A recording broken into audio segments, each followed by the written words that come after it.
Your Majesty, Melania and I are deeply grateful to you and Queen Camilla for your extraordinary graciousness. And to William and Kate, thank you so much. It's been so great being with you today. Thank you very much. Appreciate it. It's a singular privilege to be the first American president welcomed here.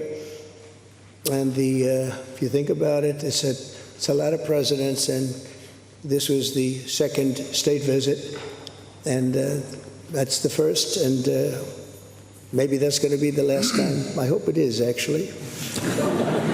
But this is truly one of the highest honors of my life. Such respect for you and such respect for your country.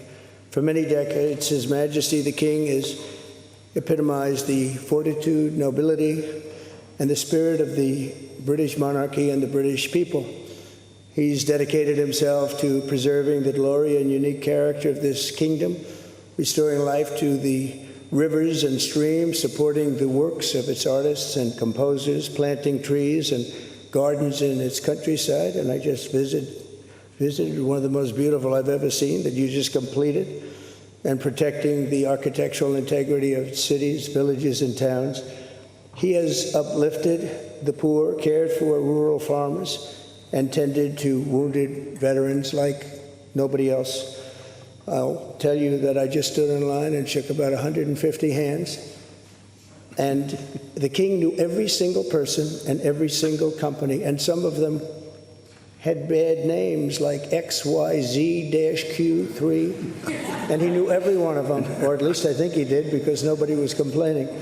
I was very impressed with that.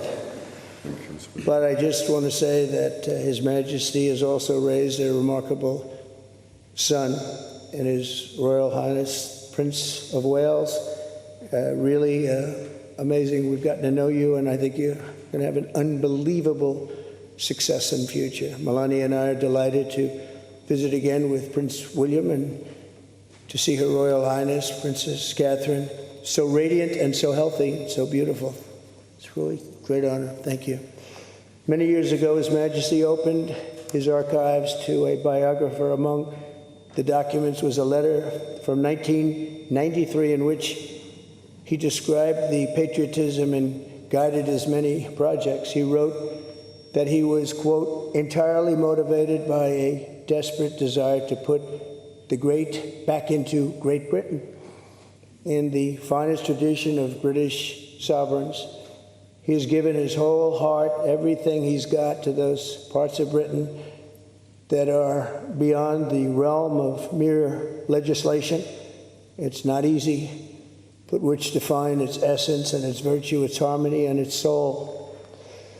It's an amazing calling, and there's nobody that's answered that calling like you have.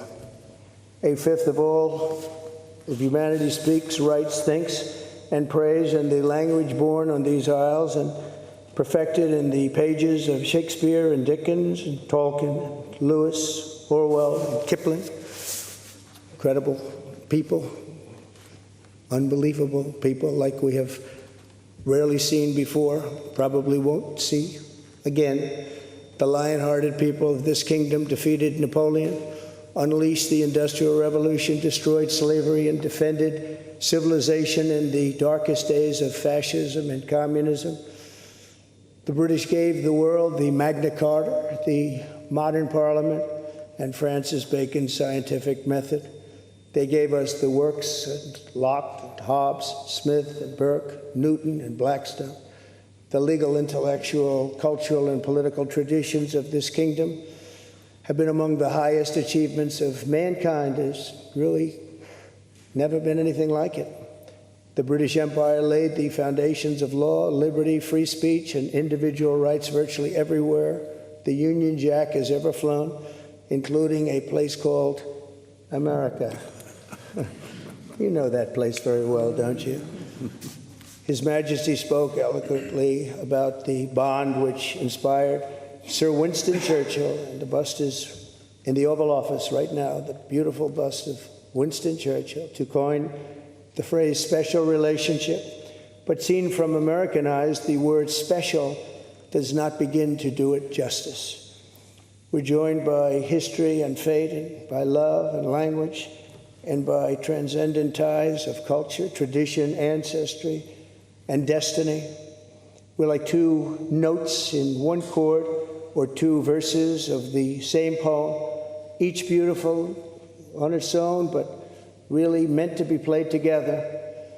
The bond of kinship and identity between America and the United Kingdom is priceless and eternal. It's irreplaceable and unbreakable, and we are, as a country, as you know, doing unbelievably well. We had a very sick country 1 year ago, and today, I believe we're the hottest country anywhere in the world. In fact, nobody's even questioning it, but we owe so much of that to you and the footing that you gave us when we started.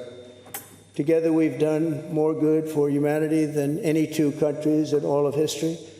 Together, we must defend the exceptional heritage that makes us who we are, and we must continue to stand for the values and the people of the English-speaking world, and we do indeed stand for that. On behalf of all Americans, I offer a toast to one of the great friendships, to two great countries, and to His Majesty, King Charles III, a very, very special man, and also a very, very special queen. Thank you very much.